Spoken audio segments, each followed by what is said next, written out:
due to the positive feedback I got from my last fangirl rant slash book review, I've decided to do another one.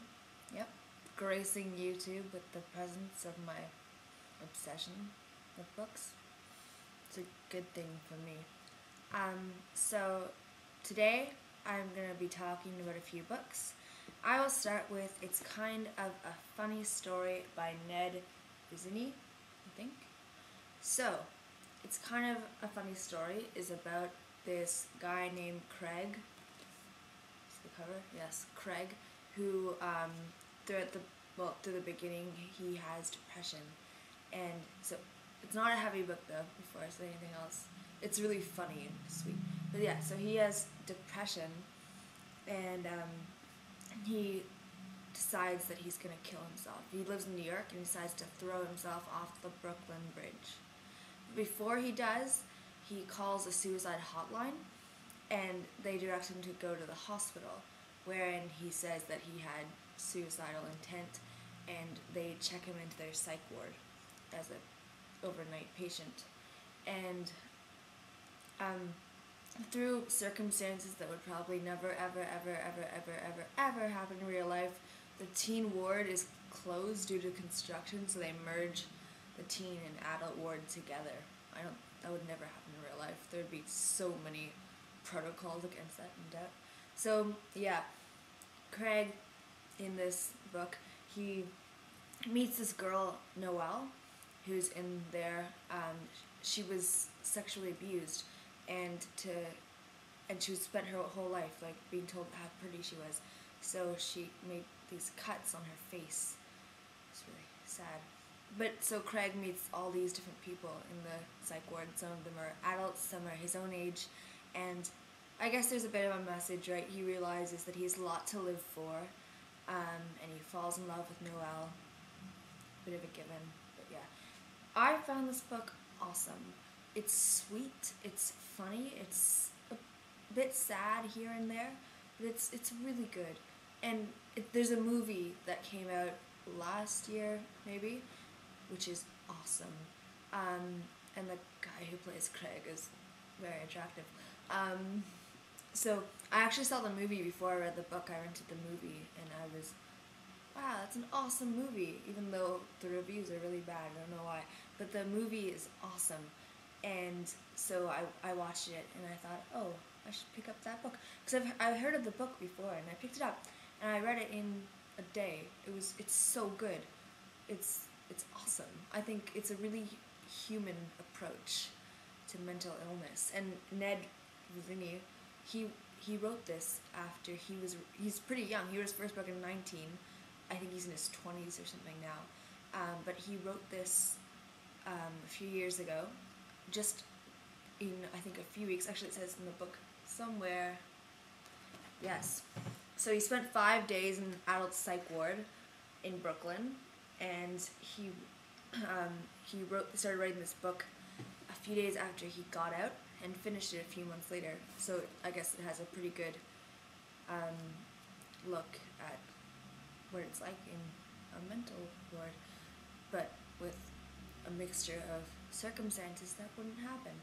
But okay, it's really good, and I like Craig, even though I found like he didn't have a lot of problems and he was he could be kind of whiny, but I liked it a lot.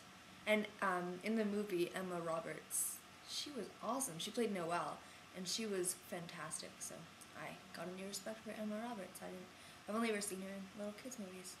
And going off topic, but it's me, so not surprising. Okay. Look, this one might even be shorter than the 15-minute one from last time. Okay. Demons Lexicon.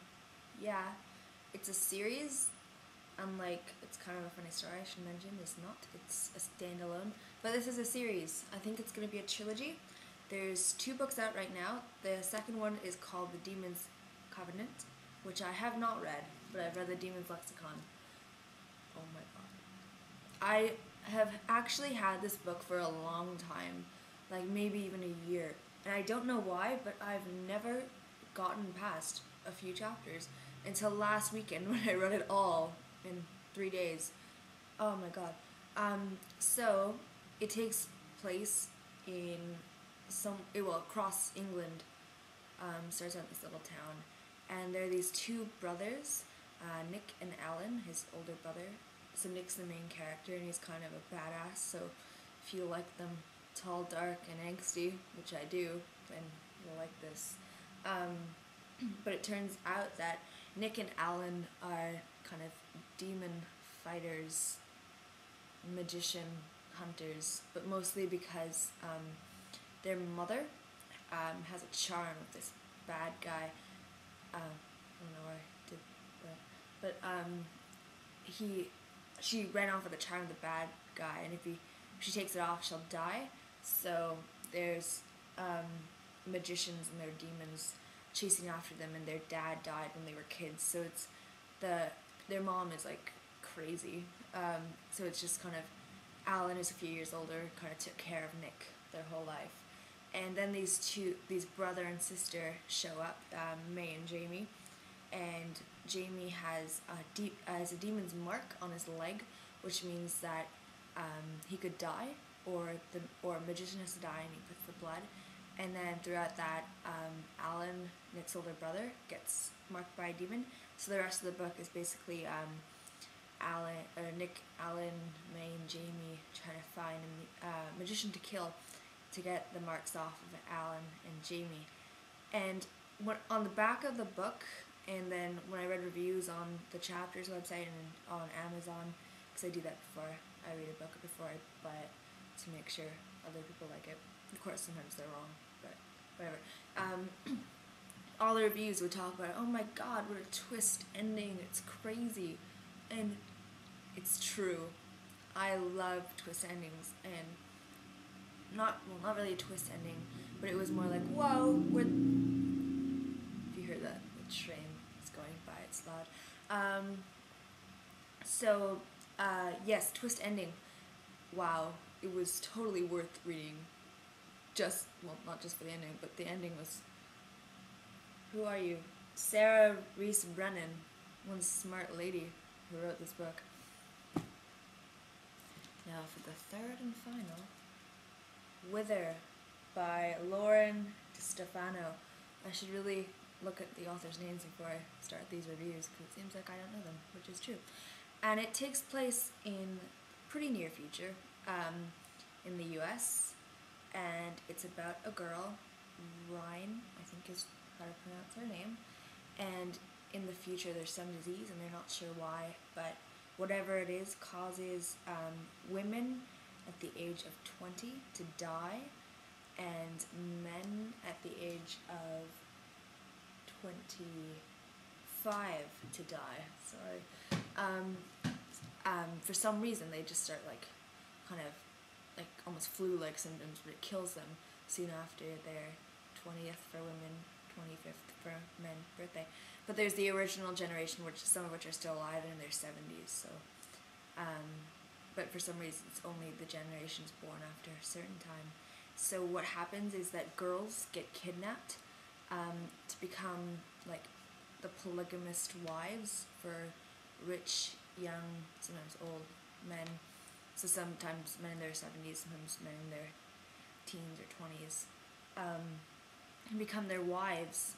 And so Ryan gets kidnapped from where she's living with her twin brother, and forced to become a wife with these two other girls. And it's basically Ryan trying to live with her sister wives and